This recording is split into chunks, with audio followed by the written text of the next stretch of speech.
Bwana, KingoFarm ukitafuta utakutana na video nyingi sana ambazo tunazungumzia namna ambavyo unaweza ukatibia mafua ya kawaida, mafua makali, lakini sijawahi kuzungumza kwa undani zaidi kama ambavyo ninakwenda kuzungumza kwenye hii video, namna ambavyo unaweza ukawakinga kuku wako wasipate mafua. Ninaamini kabisa kama utafuatilia hii video, utaamua utulie, ufuatilie vizuri hii video mpaka mwisho. Na ufuate hivi ambavyo ninavyoongea kwenye hii video. Sidhani kama mafua yanaweza yakawa ni changamoto tena kwako.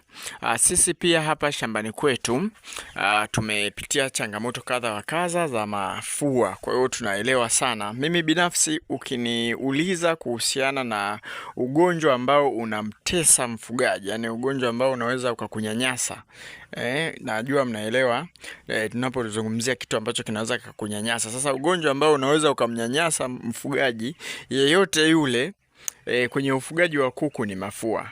Mafua yanasumbua vibaya mno, yani mafua yananyanyasa endapo yataingia shambani kwako, na hasa yakifika hatua ya kwamba haya ni mafua makali, kwamba umeachia mpaka yamekuwa mafua makali. Sasa nataka nikupe mbinu na kinga, namna ambavyo unaweza ukaepukana na huu usumbufu wa mafua. Nitakutajia kwanza, kuna namna kama 3 hivi ambazo nitakuelekeza. Namna ya kwanza ni inahusiana na mazingira pamoja na usafi. Mazingira pamoja na usafi. Namna ya pili inahusiana na population, mlundikano wa kuku, namna ambavyo kuku wakilundikana wanaweza wakasababisha mafua mpaka yakawa makali. 3 nitakuja kumalizia na kinga ambayo utakuwa unawapa kuku wako, walau ukishindwa kabisa walau mara 2 kwa wiki. Hiyo itaenda kuimarisha kinga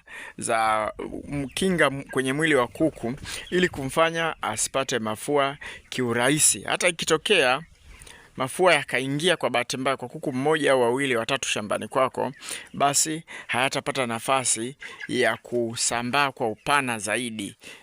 Yani kwamba kuku karibia wote wakapata hayo mafua, watapata kuku wachache na inakuwa ni rahisi sana kuweza kupambana nayo. Kwa hiyo nadhani unanielewa vizuri. Tuanze na namna ya kwanza ambayo ninazungumzia usafi. Usafi ni muhimu sana kwa kuku, hasa usafi wa banda kwenye upande wa matandazo hapa chini. Sasa nikizungumzia matandazo, wapo wafugaji ambao wanatumia tunaita deep litter system, matandazo kama hivi chini, na wapo ambao wanatumia cages, kuku wanalala juu. Sasa ambao wanatumia cages mara nyingi sana huwa tunaona kama vile hawapo, sio risk sana kupata mafua, lakini mimi binafsi naweza nikawataja kama ni namba 1 kwa kupata mafua. Yani ni riski mno kupata mafua kwa hawa watu, kwa sababu moja, mafua bandani huwa yanasababishwa na harufu, hasa ile harufu ya amonia.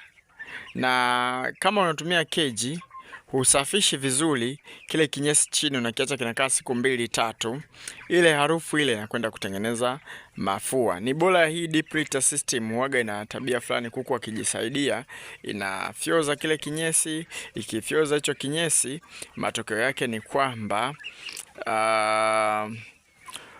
harufu inakuwa haipo. Kwa huu ni upande wa kwanza. Kwa hiyo hakikisha unasafisha vizuri banda lako, linakuwa halitoi harufu kali. Hiyo itakusaidia usipate mafua. Alafu pia chini, kama unaweka, usiwalaze kuku kwenye vumbi kama hivi hapo nje. Lazima uweke tunasema kwamba lazima usakafie chini, uweke ile rafu tunasema. Ukiweka rafu itakusaidia vumbi lisiwepo bandani kwako. Upande wa pili, kwenye upande wa banda, ujezi wa banda lazima uzingatie mzunguko mzuri wa hewa. Mfano haya mabanda yetu unayaona, huu ni mfano halisi ambao pia unatukinga sana na mafua. Tukiwepo humu Yani kwa mfano mimi hapa nilipokaa hapa na rekodi hii video, hali ya hewa ambayo ninaipata ni sawa kabisa na mtu ambaye amekaa pale nje. Ni sawa kabisa kwa sababu banda lina nafasi ya kutosha. Kama hivi unaweza ukaona dirisha limeanzia hapa mpaka kule juu, dirisha limeanzia hapa mpaka kule juu. Kwa hiyo lina nafasi ya kutosha kiasi kwamba mzunguko wa hewa ni mzuri. Kuku wanahitaji mzunguko wa hewa ambao ni mzuri. Na jambo jingine ni kwamba unaweza ukawa na mzunguko wa hewa mzuri hivi, lakini ukabananisha kuku humu ndani, yani ukawaweka kuku wengi, kukawa hakuna hata nafasi. Kwa hiyo kuku wakishakuwa wengi, kwanza banda lazima litakuwa linachafuka.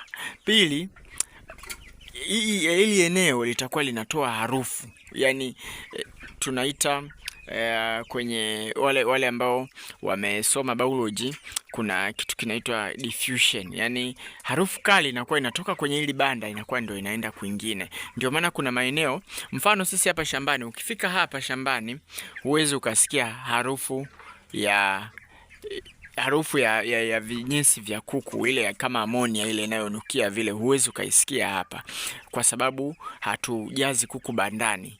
Lakini kama utajaza kuku bandani, kuna maeneo ambayo nilikuwa nazungumzia, kuna maeneo ambayo ukienda unakuta yani panatoa harufu hata kupita tu barabarani. Yani kwa mfano hapa barabara ile ipo kule kabisa kule nje ile eneo letu, ukipita hata kule unasikia harufu kabisa, hata kama hujaona mabanda, ila unaona kama vile unapata harufu ya kinyesi kwamba hapa pana ufugaji unaendelea. Sasa ile ni hatari sana, magonjwa kama hayo ya mafua. Na haya mazingira ni muhimu sana kabla hujawatibia kuku, kwa sababu hata ukianza kuona dalili za mwanzo za mafua ukaanza kuwatibia kuku wako mapema, maana yake ninakwenda hapa, inatakiwa ukiona dalili za mafua kuku wako inatakiwa watibie mapema sana.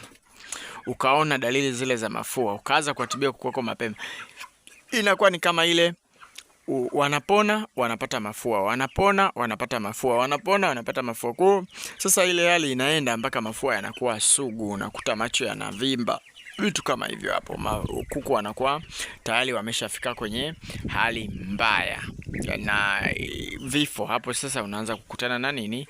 Na vifo. Tukubali banda kama hili hapa, umeliona hili banda humu nimezidisha sana, ni kuku 400, lakini hili banda tena broiler, hili banda kuna mfugaji ambaye anaweka humu kuku 600 700 anaweka humu, yani ili mradi tu anatosha ili kuweza kubana nafasi. Kwa hiyo unakuwa unatengeneza magonjwa na ni mengi, sio lazima yawe mafua tu. Nikitoka hapo na kwenda sasa kwenye chanjo, dawa ambazo hiyo ambayo nimesema walau utumie walau mara 2 kwa wiki, walau mara 2 kwa wiki inaweza kukusaidia. Kitu ambacho sisi hapa kama KingoFarm tunacho, ngoja nikakuonyesha. Hili bwana unaloliona hapa mbele, hili ni shamba la mbaazi. Hili hapa ni shamba la mbaazi na kuna mbaazi. Hili shamba baada ya kugundua sisi nguvu ya majani ya mbaazi haya hapa, majani haya ya mbaazi, baada ya kugundua nguvu ya majani ya mbaazi, siwezi mimi nikaishi bila ya kuwa na mbaazi, bila ya kupanda mbaazi. Muhimu sana mbaazi kwa sababu yana kazi nyingi sana na ni kinga nzuri sana kwenye mafua. Yaani ukiwapa walau mara 2 haya majani ya mbaazi kuku wako haya hapa, ukachumia ukawapatia walau mara 2 tu kwa wiki, unawakinga kuku wako na mafua vizuri kabisa. Yaani vizuri kabisa. Yaani usingoje kuku aumwe. Na kama kuku umeshagundua anaumwa mafua au ana dalili ya mafua, pitia kwenye hizo pointi zangu za nyuma. Je, una madirisha mapana ya kutosha? Je, kuku hawajarundikana? Ukishaona hivyo vitu vyote vipo vizuri, anza kumtibia mapema. Kama kuku wamerundikana, basi wapunguze, wawe wachache ili uweze kuwatibia waweze kupona. Kwa hiyo ndio mbinu ambayo nimewaelekeza kwa leo. Na ukihitaji mafunzo zaidi, unaweza ukajiunga na kundi letu la WhatsApp ili uweze kujifunza vizuri ufugaji, ada yake ni shilingi 8,000. Na sasa hivi huu mwaka mpya ambao unakwenda kuanza, tuna program nyingi sana za kuwasaidia wafugaji. Kwa hiyo jiunge kwa ada ya shilingi 8,000, lakini pia tunavyo vitabu ambavyo vinatoa elimu ya ufugaji, ambavyo vitakuelekeza namna ya kufuga, vitakupunguzia bajeti, utatengeneza chakula. Broiler wanatengenezewa chakula kwa kanuni maalum, zipo kwenye vitabu vyetu. Kitabu chetu kimoja ni shilingi 10,000 na ni soft copy, tunakutumia kwa njia ya WhatsApp.